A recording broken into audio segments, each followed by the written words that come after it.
সবাইকে আমার হাত জোড়ো করে অনুরোধ, আমার পাশে একটু থাকুন। আর আমি আজকে ব্লগ বানাচ্ছি আমাদের নার্সিংহোমে সিভিল নার্সিংহোমে। তো একজন দাদা ভাই গতকাল রাত্রে আমাদের এখানে অ্যাডমিশন হয়। দাদা ভাইয়ের বাড়ি হচ্ছে গোকুলনগর, কোলাঘাট থানার অন্তর্গত। তো কোভিডের সময় 2020 সালে দাদা ভাই অ্যাক্সিডেন্ট করেছিল। তো সেই অ্যাক্সিডেন্টের ব্যাপারে নিয়ে দাদা ভাই খুব প্যারালাইসিসের মতো হয়ে গেছে। তো ছোট সেই দাদা ভাইয়ের সাথে কথা বলে আমরা ডিটেলস জানাচ্ছি আর কি।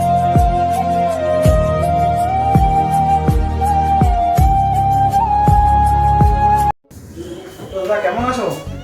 হ্যাঁ, এই যে ভালো আছি। এই অ্যাক্সিডেন্টটা কিভাবে ঘটেছে একটু বলুন। আমি 2020 সালে মানে বাইরে কাজ করতাম। তো লকডাউন তখন ছিল, মানে কোভিডের কারণে।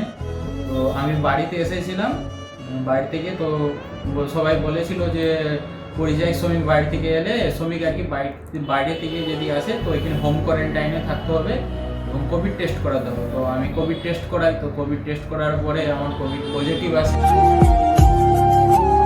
সরকারি হাসপাতালে আমি টেস্ট করিয়েছিলাম, পাকবাড়ি হাসপাতাল কোলাঘাট টেস্ট করিয়েছিলাম। তো আমাকে নিয়ে যায় বর্মা হসপিটাল, তো পাঁশকুড়া বর্মা হসপিটাল। আর ওই পাঁশকুড়া বর্মা হসপিটালে নিয়ে যাওয়ার পথে ম্যাচগ্রাম রোডে একটা দাঁড়িয়ে থাকা ট্রাকের পেছনে অ্যাম্বুলেন্স চালক আর কি অ্যাক্সিডেন্ট করে দেয়।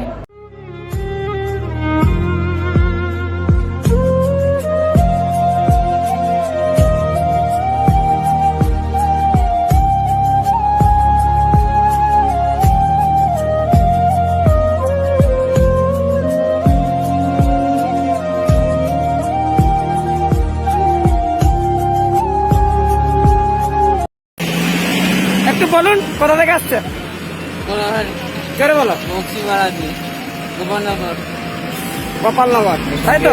থানা পূর্ব কোলাঘাট। অ্যাম্বুলেন্স চালকও মারা যায়, আরেকটা আমাদের একটা পেশেন্ট ছিল। তো সেই পেশেন্টও ডেড হয়ে যায়, আর আমার স্পাইনাল কোড ইঞ্জুরি হয়ে যায়।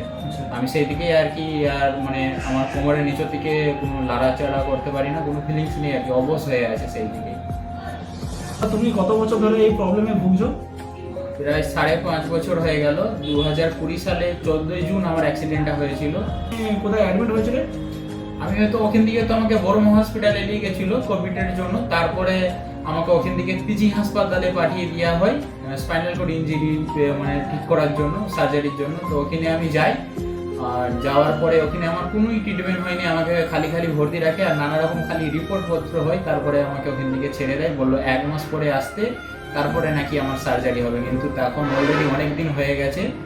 আর মানে আমার প্রচণ্ড বাড়াবাড়ি তখন। আর ওই বর্মা হসপিটালে ফেলে রেখেছিল বলে আমার পেছনে তখন বেডস হয়ে গেছিলো। আর বেডসের জন্য প্রচণ্ড জ্বর হচ্ছিল, প্রত্যেক দিন জ্বর হচ্ছিল। আমি মানে সহ্য করতে পারছিলাম না। আবার উল্টো দিকে আবার ওই যে পিজি হাসপাতালে ভর্তি ছিলাম, সেখান থেকে আমার অপারেশন না করে আমাকে ছেড়ে দিয়েছিল, বলছিল আরও 1 মাস পরে অপারেশন হবে। এখন তো আপনি অপারেশন হয়ে আছেন।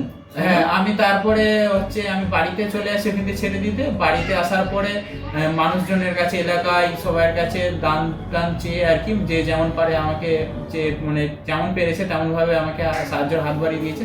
সেই সাহায্য নিয়ে আর এবং আমার মামাটা, আমার পরিবারের সকল সদস্য মিলে আমাকে হেল্প করেছিল। তা সেই পয়সা নিয়েই আমি আমার স্পাইনাল কোড সার্জারিটা করি কলকাতা।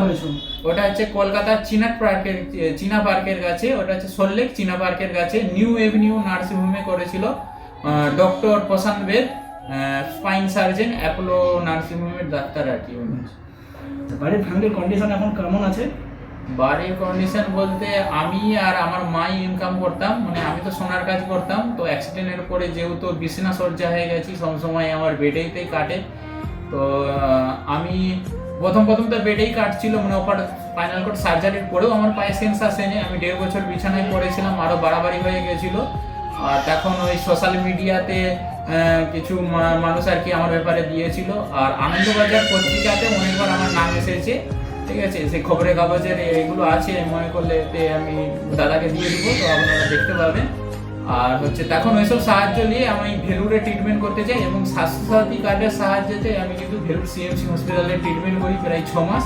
তারপরে আমি একটু কোনোরকম পায়ে সেন্স আসেনি, কোনোরকম ওয়ার্কআউট আর ক্যালিপার নিয়ে আমি হাঁটা চলা করতাম। আর হুইল চেয়ারের মাধ্যমে ওই যে আমার মা যে বাজারে সবজি, পেঁয়াজ, এসব আলু পেঁয়াজ এসব বিক্রি করতো, তো আমার মায়ের সাথে আমি ব্যবসায় যেতাম। কিন্তু বর্তমানে তারপরে ওই ব্যবসায় বসতে হয়ে গেল আমার আবার একটা বেড শো। আর বেড শোর জন্য আমি আর কোনো কাজকর্ম করতে পারিনি, প্রায় 1 বছর ধরে বাড়িতে বন্দি ছিলাম। তো এখন সোশ্যাল মিডিয়ার কাছ থেকে তুমি কি আশা করছো? সোশ্যাল মিডিয়ার কাছে আশা করছি যে অলরেডি তো মানুষ আমাকে কিছু সাহায্য করেছে, কিন্তু সেইটা পুরো আমার চিকিৎসার জন্য কিন্তু নয় আর কি, ঠিক আছে। সব যতটা উঠেছে আমার এই বেডশো সার্জারিতে সমস্ত কিছু শেষ হয়ে যাবে। এরপরে আমার অনেক ট্রিটমেন্ট আছে। আমি বেডশোটা সার্জারি কেন করিয়েছি, যাতে আমি পরে ফিজিওথেরাপি, এরপরে ফিজিওথেরাপি করাতে পারি এবং আরও আদার্স বেটার ট্রিটমেন্ট করতে পারি। আমার নার্ভের প্রবলেম আছে, তার জন্য তো অনেক পয়সা কড়ির দরকার। তো তাই সাধারণ মানুষের কাছে, মানে সোশ্যাল মিডিয়ার মানুষের কাছে এই সাহায্য চাইছি আর কি, যাতে আমার পাশে একটু থাকে। তাহলে আমার কিন্তু অনেক উপকার হয়ে যাবে। আমার একটা হুইল চেয়ারের দরকার আছে, হুইল চেয়ারও আমার একটা খারাপ, কিন্তু একটা মোটামুটি একটা হুইল চেয়ার পেয়েছি, আমি একজনকে দিয়েছি, কিন্তু সেই হুইল চেয়ারটা কেউ যদি ঠেলে নিয়ে যায় তবেই আমি যেতে পারবো। আর আমি এরকম হুইল চেয়ার চাইছি যেটা আমাদের মতো স্পাইনাল কর্ড পেশেন্টের জন্য বানানো হয়েছে, মানে সেইটা নিয়ে আমি সব জায়গায় যেতে পারবো, মানুষজনের কাছে ঘুরে বেড়াতে পারবো এবং নিজে যেমনই হয়ে যায় না কেন, নিজে কিছু করতে চাই, কাজকর্ম করতে চাই, আগে বাড়তে চাই, তো সেই হুইল চেয়ারটা পেলে আর কি আমি কিছু করতে পারবো। তাই মানুষের কাছে সাহায্য চাইছি, এমনি চাইছি না, যাতে আমি সুস্থ হয়ে কিছু করতে পারি এবং আমার বয়স্ক বাবা মায়ের পাশে দাঁড়াতে পারি। আপনারা জানেন না, আমার বাড়িতে আমি আর আমার মা ইনকাম করতো, কিন্তু বর্তমানে আমি এখন এরকম হয়ে গেছি। আর আমার মা আর কি, বাবা সেরকম কিছুই করে না, বাবা দেয় না ঘরেতে কোনো পয়সা করি, আর মা ওই সবজি বিক্রি করে আমার সংসারটা, আমাদের পরিবারটা চালায়। তো বন্ধুরা, সবাই সব কিছুই তো শুনলে। এই দাদাভাই আমাদের এখানে গত পরশুদিন আমাদের এখানে অ্যাডমিশন হয়েছে বেডশো নিয়ে। তো বেডশো এখন সার্জারি হয়ে গেছে। তো এই দাদাভাইয়ের কন্ডিশন থেকে তোমরা তো নিশ্চয়ই সবাই বুঝতে পারছো, এখন সোশ্যাল মিডিয়ার পাওয়ার অনেক। তো সবাই যদি কিছু কিছু দিয়ে এই দাদাভাইকে একটু যদি সাহায্য করতে পারো, ওর ফ্যামিলি একটু বাঁচবে। সত্যি বলছি বন্ধুরা, ওকে সবাই একটু সাহায্য করো, এইটুকুনি তোমাদের কাছে আমাদের চাওয়া পাওয়া। তো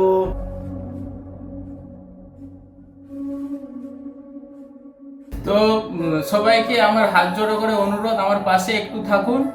আর হচ্ছে যাতে আপনাদের কাছে এই জন্যই আমার চাওয়া, আমি তো আগে এই ভিডিওটাতেই আমি বললাম যে আমাকে একটু সাহায্য করবেন, যাতে আমি যেন আমার পরিবারের পাশে দাঁড়াতে পারি, আর কিছু নয়। আমি আর অন্য কিছুর জন্য বলছি না, যে আমার বাড়িতে আজকে কেউ নেই বলে আমি যেমনই হয়ে যাই। আজকাল দেখতে পাচ্ছেন সোশ্যাল মিডিয়ার দ্বারা অনেক মানুষ অনেক কিছু করছে, ঠিক আছে।